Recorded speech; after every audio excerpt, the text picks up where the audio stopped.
Hello, and welcome to Be Still and Know. Today's video is going to be a continuation of our Ancient Astronaut Theory video series, and we're going to be diving into the Americas again. This is Features of Ancient Astronaut Theory, Mysterious Ancient Structures Built Using Advanced Mathematics, Methods, and Tools from the Americas, Part 3. So let's quickly go over our Ancient Astronaut Theory definition one more time. Ancient astronaut theory, sometimes referred to as ancient alien theory, is the idea that intelligent, self-aware, extraterrestrial, interdimensional, inner Earth-dwelling, or even time-traveling beings visited Earth and made contact with humans in antiquity and prehistoric times. Proponents suggest that this contact influenced the development of modern cultures, technologies, architecture, religions, and even human biology. A common position is that deities from most, if not all, religions are extraterrestrial in origin, and that advanced technologies brought to Earth by ancient astronauts were interpreted as evidence of divine status by early beings. Alright, and we're going to go into today, starting with Teotihuacan. Teotihuacan, State of Mexico, Mexico. Teotihuacan, not to be confused with the Aztec capital city of Tenochtitlan, is an ancient Mesoamerican city located in a sub-valley of the Valley of Mexico, which is located in the state of Mexico, 25 miles northeast of modern-day Mexico City. Teotihuacan is known today as the site of many of the most architecturally significant Mesoamerican pyramids built in the pre-Columbian Americas. It is the most important and largest pre-Columbian city in Mexico. At its zenith, perhaps in the first half of the first millennium CE, Teotihuacan was the largest city in the pre-Columbian Americas, with a population estimated at 125,000 or more, making it at least the sixth largest city in the world during its epoch. After the collapse of Teotihuacan, central Mexico was dominated by the Toltecs of Tula until about 1150 CE. Teotihuacan was the largest population in the basin of Mexico during its occupation. So those are some gorgeous pictures of the Avenue of the Dead. We'll go over that a little bit more. Teotihuacan was a large prehistoric city that underwent massive population growth and sustained it over most of the city's occupancy. In the year 100 AD, the population could be estimated around 60,000 to 80,000 after 200 years of the city's occupancy, within 20 kilometers squared of the city. The population eventually stabilized around 100,000 people, around 300 BCE. As of January 23, 2018, the name Teotihuacan has come under scrutiny by experts who now feel that the site's name may have been changed by Spanish colonizers in the 16th century. Archaeologist Veronica Ortega of the National Institute of Anthropology and History states that the city appears to have actually been named Teotihuacan, meaning the city of the sun, rather than city of the gods, as the current name suggests. The city covered 8 square miles. 80 to 90% of the total population of the valley resided in Teotihuacan. Apart from the pyramids, Teotihuacan is also anthropologically significant for its complex, multi-story residential compounds, the Avenue of the Dead, and its vibrant, well-preserved murals. Additionally, Teotihuacan exported fine obsidian tools that are found throughout Mesoamerica. The city is thought to have been established around 100 BCE, with major monuments continuously under construction until about 250 CE. The city may have lasted until sometime between the 7th and 8th century CE, but its major monuments were sacked and systematically burned around 550 CE. Teotihuacan began as a religious center in the Mexican highlands around the 1st century CE. It became the largest and most populated center in the pre-Columbian Americas. Teotihuacan was home to multi-floor apartment compounds built to accommodate the largest population. The term Teotihuacan, or Teotihuacano, is also used for the whole civilization and cultural complex associated with the site. Although it is a subject of debate whether Teotihuacan was the center of a state empire, its influence throughout Mesoamerica is well documented. Evidence of Teotihuacano presence can be seen at numerous sites in Veracruz and in the Maya region. The later Aztecs saw these magnificent ruins and claimed a common ancestry with the Teotihuacanos, modifying and adopting aspects of their culture.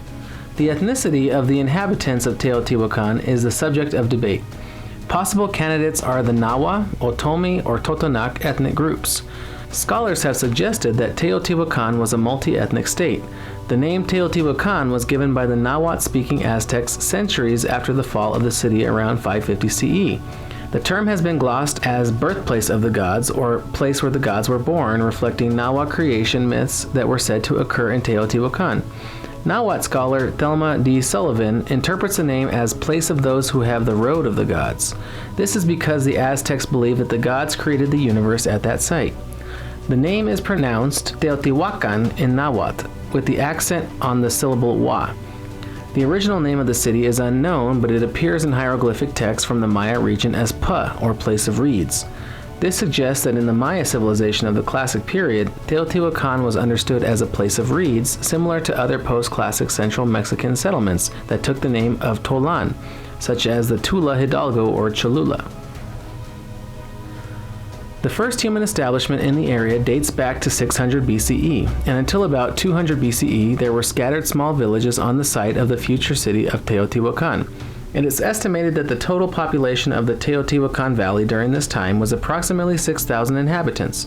During the period from 100 BCE to 750 CE, Teotihuacan had evolved into a huge urban and administrative center with cultural influences throughout the broader Mesoamerican region. The history of the city of Teotihuacan is distinguished by 4 consecutive periods, known as Teotihuacan 1, 2, 3, and 4. Period 1 occurred between 200 BCE and 1 BCE and marks the genesis of a real city. During this period, Teotihuacan began to grow into a city as farmers working on the hillside of the Teotihuacan Valley began to move down into the valley, coalescing around the abundant springs of Teotihuacan. Period 2 lasted between 1 CE to 350 CE, and during this era, the Teotihuacan exhibited explosive growth that caused it to be the largest metropolis in Mesoamerica. Factors influencing this growth include the destruction of other settlements due to volcanic eruptions and the economic pool of the expanding city. This influx of new residents caused a reorganization of urban housing to the unique compound complexes that typify Teotihuacan. This period is notable both for its monumental architecture and its monumental sculpting. During this period, the construction of some of the most well-known sites of Teotihuacan, the Pyramid of the Sun and Moon, were completed, and further, the shift of political power from the Temple of the Feathered Serpent and its surrounding palace structure to the Street of the Dead's complex occurred in this period sometime between 250 CE and 350 CE. Some authors believe that this represents a shift from centralized monarchical political system to a more decentralized and bureaucratic organization. And here are some remains of human sacrifices that were found in the foundations of La Ciudadela.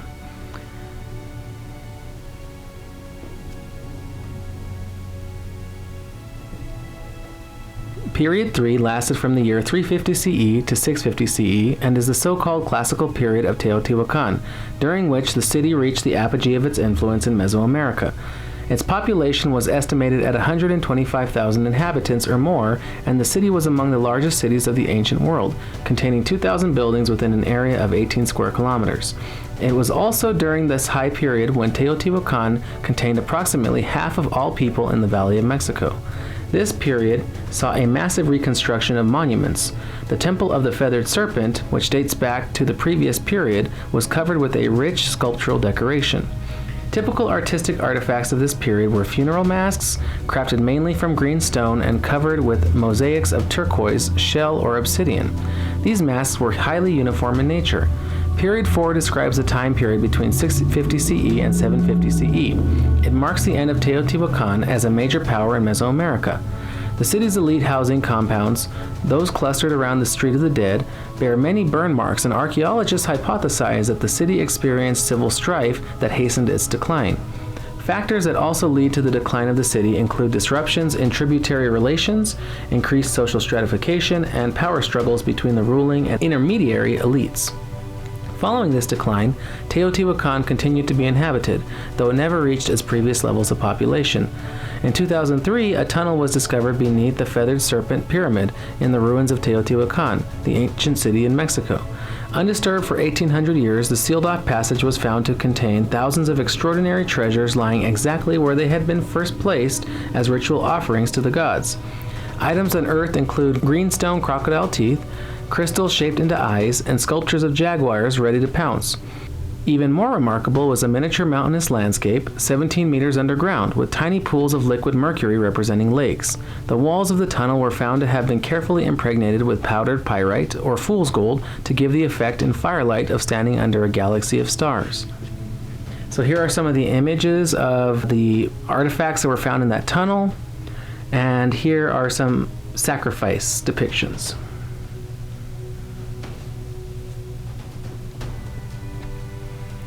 The early history of Teotihuacan is quite mysterious, and the origin of its founders is uncertain. Around 300 BCE, people of the central and southeastern area of Mesoamerica began to gather into larger settlements. Teotihuacan was the largest urban center of Mesoamerica before the Aztecs, almost 1,000 years prior to their epoch. The city was already in ruins by the time of the Aztecs. For many years, archaeologists believed it was built by the Toltec. This belief was based on colonial period texts such as the Florentine Codex, which attributed the site to the Toltecs. However, the Nahuatl word for Toltec generally means craftsman of the highest level and may not always refer to the Toltec civilization centered at Tula, Hidalgo. Since Toltec civilization flourished centuries after Teotihuacan, the people could not have been the city's founders. In the late formative era, a number of urban centers arose in central Mexico. The most prominent of these appears to have been Cuicuilco, on the southern shore of Lake Texcoco. Scholars have speculated that the eruption of the Xitle volcano may have prompted a mass emigration out of the Central Valley and into the Teotihuacan Valley. These settlers may have founded or accelerated the growth of Teotihuacan. Other scholars have put forth that the Totonac people were the founders of Teotihuacan. There is evidence that at least some of the people living in Teotihuacan emigrated from those areas influenced by the Teotihuacano civilization, including the Zapotec, Mixtec, and Maya peoples. The builders of Teotihuacan took advantage of the geography in the basin of Mexico. From the swampy ground, they constructed raised beds called chinampas, creating high agricultural productivity despite old methods of cultivation. This allowed for the formation of channels and subsequently canoe traffic to transport food from farms around the city. The earliest buildings at Teotihuacan date to about 200 BCE. The largest pyramid, the Pyramid of the Sun, was completed by 100 CE. The city of Teotihuacan was characterized by large and imposing buildings, which included, apart from the complexes of houses, temples, large squares, stadiums, and palaces of the rulers, nobles, and priests. And here is a mural that was found in one of the temples, the Green Bird Procession mural, found at the Temple of the Feathered Serpent. The city's urban ceremonial space is considered one of the most impressive achievements of the pre-Columbian New World. The size and quality of the monuments, the originality of the residential architecture, and the miraculous iconography and the colored murals of the buildings, or the vases with the paintings of butterflies, eagles, coyotes with feathers, and jaguars, suggest beyond any doubt a high level of civilization, whose cultural influences were spread and transplanted into all the Mesoamerican populations. The main monuments of the city of Teotihuacan are connected to each other by a central road of 45 meters wide and a length of 2 kilometers called the Avenue of the Dead, or Avenida de los Muertos, because it is believed to have been paved with tombs. Scholars have now established that these were ceremonial platforms that were topped with temples. East is the imposing Pyramid of the Sun, Piname del Sol, third largest pyramid in the world. It has a volume of 1 million cubic meters. It is a gradual pyramid with a base dimension of 219 by 231 meters and a height of 65 meters. At the top of the pyramid, there was a huge pedestal where human sacrifices were made. At the north end of the city, the Boulevard of the Dead ends in the Pyramid of the Moon, Pirámide de la Luna, surrounded laterally by platforms, ramps, and lower pyramids. In the southern part is the Temple of Quetzalcoatl, or Quetzalcoatl, dedicated to the god in the form of a winged serpent, which gives life and fertility. Sculpture representation of the god Quetzalcoatl and the 12 heads of winged snakes adorn the 2 sides of the uphill scale of the temple. Here are some of the major monuments at Teotihuacan: Pyramid of the Moon, Avenue of the Dead, Pyramid of the Sun, Temple of the Feathered Serpent, and Courtyard of the Palace of Quetzalpopolotl. The Avenue of the Dead is roughly 40 meters wide and 4 kilometers long. Further down the Avenue of the Dead, after a small river, is the area known as the Citadel, containing the ruined Temple of the Feathered Serpent Quetzalcoatl. This area was a large plaza surrounded by temples that formed the religious and political center of the city. The name Citadel was given to it by the Spanish, who believed it was a fort. Most of the common people lived in large apartment buildings spread across the city. Many of the buildings contained workshops where artisans produced pottery and other goods. The urban layout of Teotihuacan exhibits 2 slightly different orientations, which resulted from both astronomical and topographic criteria. The central part of the city, including the Avenue of the Dead, conforms to the orientation of the Sun Pyramid, while the southern part reproduces the orientation of the Citadel. The two constructions recorded sunrise and sunsets on particular dates, allowing the use of an observational calendar. The orientation of the Sun Pyramid was intended to record the sunrises from February 11th and October 29th, and sunsets on April 30th and August 13th. The interval from February 11th and October 29th, as well as from August 13th to April 30th, is exactly 260 days. The recorded intervals are multiples of 13 and 20 days, which were elementary periods of the Mesoamerican calendar. Furthermore, the Sun Pyramid is aligned to Cerro Gordo to the north, which means that it was purposefully built on a spot where a structure with a rectangular ground plan could satisfy both topographic and astronomical requirements. The artificial cave under the pyramid additionally attests to the importance of this spot. And here are some murals that were found at Teotihuacan.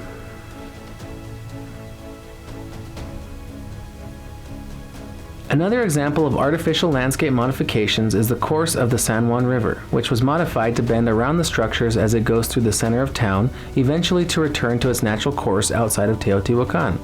There is only a minuscule amount of knowledge about Teotihuacan because a sufficient written record of the city does not exist.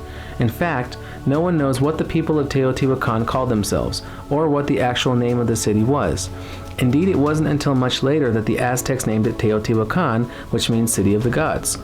To an extent, the Aztecs were not exaggerating because Teotihuacan was once an electrifying center for religion, trade, and culture. At one point, the city contained over 2,000 apartment buildings, 600 pyramids, around 500 workshops, and countless temples, plazas, and palaces. But how exactly did Teotihuacan become such a powerful metropolis? Once again, let us look at what the Aztecs themselves have to say about it.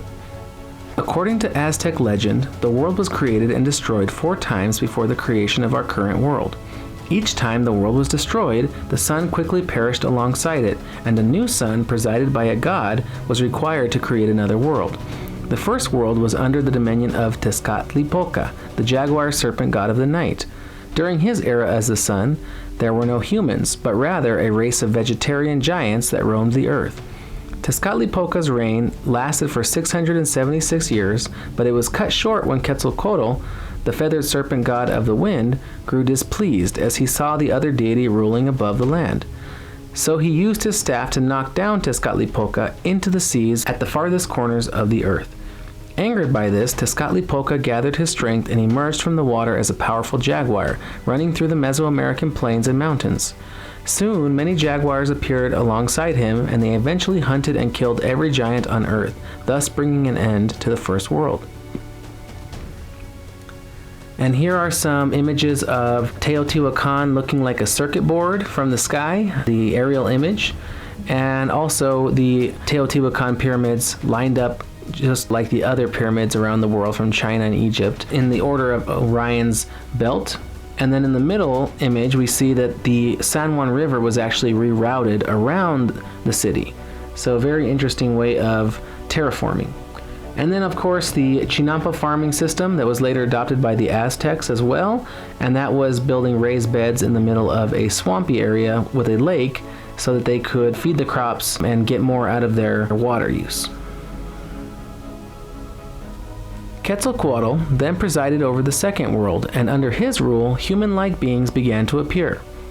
He was known as a bringer of civilization, and another avatar of his was a tall, bearded white man. He was known in the southern Inca lands of Peru as Viracocha. He taught things like law and agriculture. He was mainly a benevolent god, only punishing those of low moral behavior.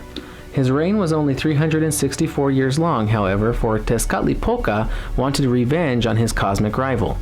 Using his dark powers to overwhelm the wind god, he launched a massive hurricane that swept away the sun and the people.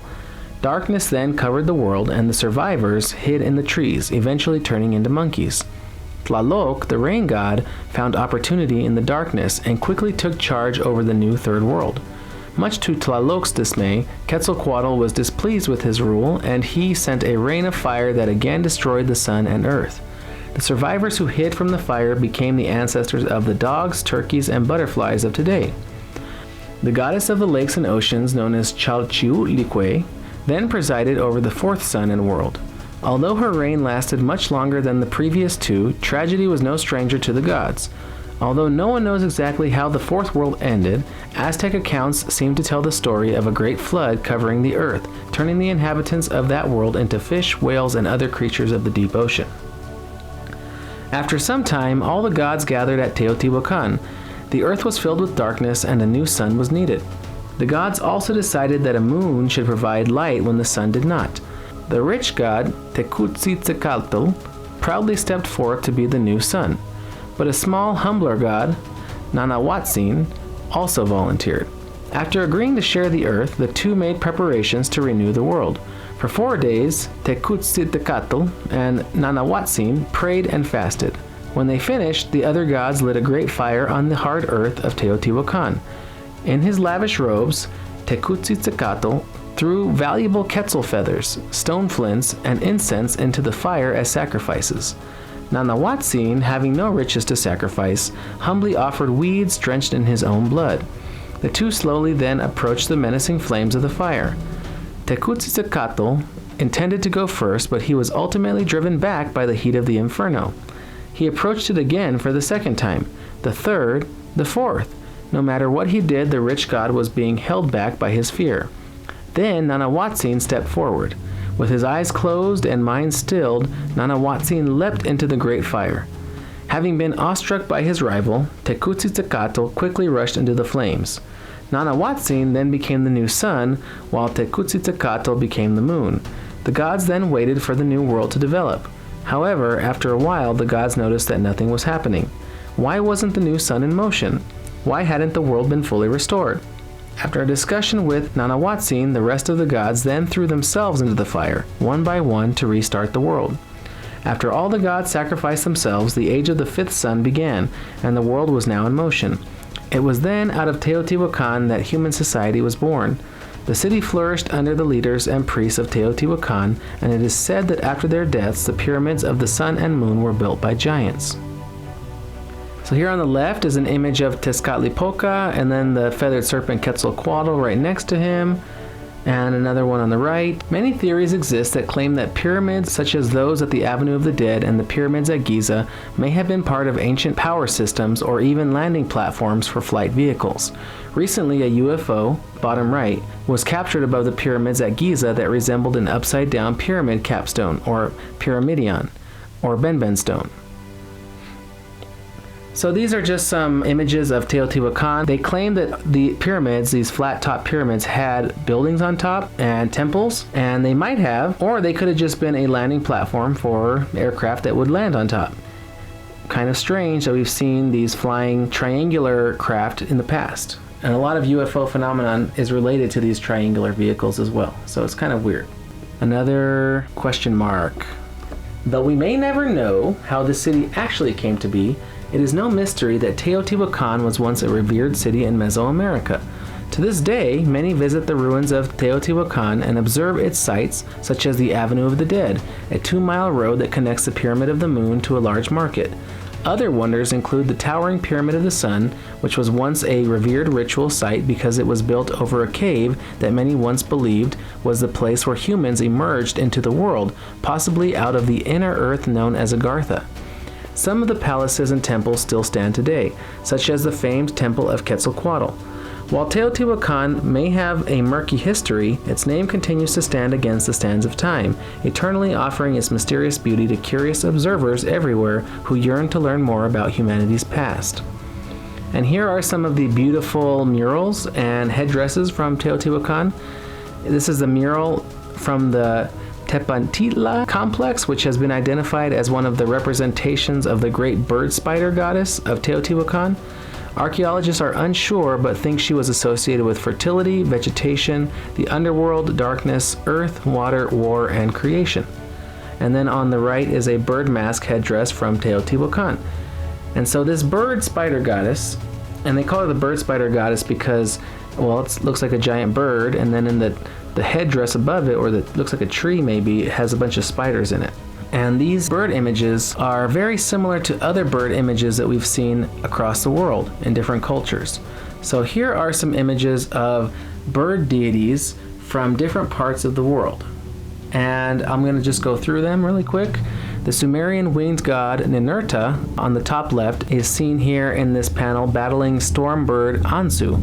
And then right below it is eagle-headed Apkallu, a wise sage from the distant past. And these were images found from the Sumerian civilization in Iraq, and these are some of the oldest images that we have of bird deities.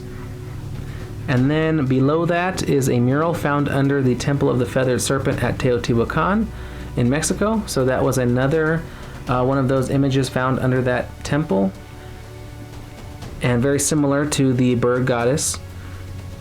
And then on the top, we have Huitzilopochtli, the Aztec hummingbird god of the sun, war, and human sacrifice. And that is from Mexico. And those are two images. One is, on the left is from one of the codexes. It's an actual image that was from the past that was just colorized. And then on the right of that is an updated depiction or representation of what Huitzilopochtli could have looked like. And then underneath there is the Native American Thunderbird shape-shifting into a human, and we'll go over the Thunderbird legend in a minute. And then right next to that is the spider goddess, the great bird spider goddess of Teotihuacan. So a lot of bird images. Then to the right of that we have Lord Vishnu riding his bird steed Garuda, which holds a serpent from India, and that's above. So that's the Hindu deities. And then the Egyptian ones are below that. Egyptian bird gods below and left. So some of those were Horus, Ra, Thoth, and Nekhbet. And so let's go over some of these with some more detail. So the Egyptian bird deities. Egyptian goddess Ma'at, for the left images, was often depicted winged and was the goddess of truth, justice, and the cosmic order. The daughter of the creator and sun god Re, also known as Ra, she was associated with the ibis-headed Thoth, or the god of wisdom, who's pictured right above. Thoth was the god of the moon, of reckoning, of learning, and of writing. He was held to be the inventor of writing, the creator of languages, the scribe, interpreter, and advisor of the gods, and the representative of the sun god Re, also known as Ra. And then on the right is Nekhbet. Nekhbet was the Egyptian protective white vulture, winged goddess, who featured in the stories, myths, and legends in Egyptian mythology. Nekhbet features in versions of the creation myth, the ancient pyramid texts, and in the Book of the Dead. She was strongly connected with funerary imagery and the cult of Osiris, and was believed to be present at the birth of Osiris. She was the guardian and protector of the pharaoh and of the non-royal deceased. As a protective winged goddess, she was often represented as a vulture extending one wing to the front, flying above the person that she is protecting, and the other wing pointed to the ground as protector of the deceased. Nekhbet was also the patron of nature and of childbirth, who was depicted as the nurse of the future king during his infancy. So we have some of these winged deities from Egypt. Alright, now let's go over the Sumerian ones a little bit. Ninurta, left, is seen in this image battling the storm bird Ansu. Ninurta was also known as Ningirsu and was a Mesopotamian warrior deity who was worshipped in Sumer from the very earliest times. He was a champion of the gods against the Ansu bird after it stole the Tablet of Destinies from his father Enlil, and in a myth that is alluded to in many works but never fully preserved, he killed a group of warriors known as the Slain Heroes. Ninurta was also an agricultural deity and the patron god of farmers. In the epic poem Lugali, he slays the demon Asag and uses stones to build the Tigris and Euphrates rivers to make them useful for irrigation. His major symbols were a perched bird and a plow. Ansu, also known as Zu or Imdugud, is a lesser divinity or monster in several Mesopotamian religions. He was conceived by the pure waters of the Apsu and the wide earth, or as son of Sirius. Ansu was depicted as a massive bird who can breathe fire and water, although Ansu is alternatively depicted as a lion-headed eagle. In Sumerian and Akkadian mythology, Ansu is a divine storm bird and the personification of the southern wind and the thunderclouds. This demon, half man, half bird, stole the Tablet of Destinies from Enlil and hid them on a mountaintop. And then this panel on the right, from the Northwest Palace at Nimrud, ancient Kalu, modern-day Nineveh governorate in Iraq, depicts a winged supernatural figure. The figures are supernatural but do not represent any of the great gods. Rather, they are part of the vast supernatural population that for ancient Mesopotamians animated every aspect of the world. They appear as either eagle-headed or human-headed and wear a horned crown to indicate divinity.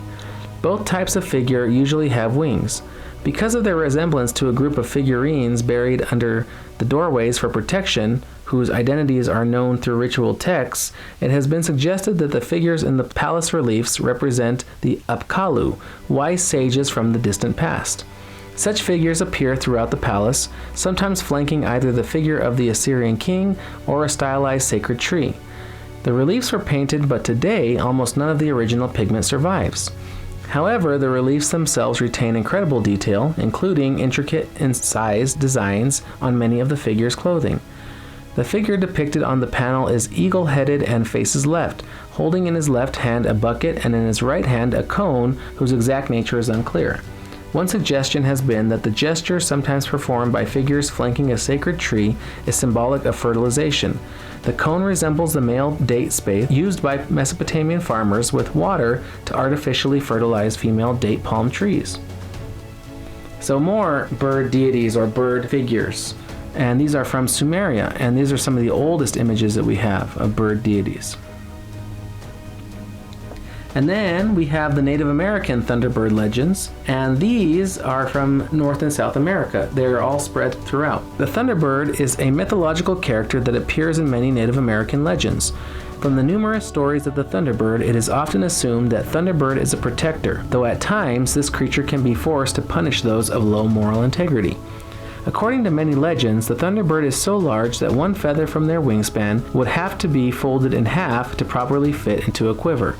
Additionally, these creatures were so large and mighty that they could easily carry a whale in their talons. Because of this, many scholars find it unlikely that the Thunderbird could exist in modern day without being seen. The Thunderbird is thought to be the physical embodiment of the elements as well as a noble spirit that would protect humans from evil spirits. There are some legends that claim the Thunderbird may have been a distant ancestor to the human race. The Thunderbird myth is very widespread throughout America and Canada. There are also records of similar creatures in Europe, Asia, and Africa. Depending on whose version of the myth is being told, the Thunderbird can be a single entity or can constitute a whole race or tribe of peoples. Some cultures even believe this mighty creature may have been married into human families and have offspring that can be traced back to this day. Many legends suggest that Thunderbirds had the ability to shapeshift into human form. They supposedly did this by removing their feathers, which could be put on and taken off like a blanket, and tipping their beaks up over their heads, similar to the way one might do with a mask. When this was done, a Thunderbird could walk among humans without drawing attention. All that needed to be done for them to transform again was to pull down their beaks and put on their feathers again. According to the Piname tribe, the Thunderbirds live on an enormous mountain that floats in the sky. These majestic creatures are known to control the elements rain, hail, etc., and sometimes watch the happenings of human life. They are said to find great pleasure in fighting and the accomplishment of impressive feats. These Thunderbirds are known to be enemies of the Miskinnubik, the great horned snake, and are the reason mankind has not been devoured or overrun. Alright, so here are some more legends of these bird deities, and these ones are huge giant thunderbirds that could also shapeshift into kind of men or human-like people. Okay, and so you see throughout all the Native American cultures these bird images, these feathers. Okay, and it's not unique to the Americas. Bird feathers and birds have been venerated all over the world. But I just think it's strange how all these ancient human cultures have a relationship to birds and these giant bird deities. And here are some more images of the Thunderbird and Aztec drawings of birds and some totem poles with bird images on them. So it's just beautiful. It's a beautiful way of expressing their culture and having reverence for these birds. And who knows, maybe in the past there was a type of sentient bird person or bird people that interacted with humans in the past. Who knows? That could be part of our history that we just have not found out yet. Okay, so that is the end of our Features of Ancient Astronaut Theory, Mysterious Ancient Structures Built with Advanced Mathematics, Methods, and Tools, America's Part 3. So thank you again for joining me at Be Still and Know with Adam. Remember that if you like this video and you like this new series, please like and subscribe to my channel. Please feel free to support me so that I can continue to get better at editing and get better equipment. And remember that no matter what comes your way, it's going to be a great day. Thanks again for joining me, and I'll see you later.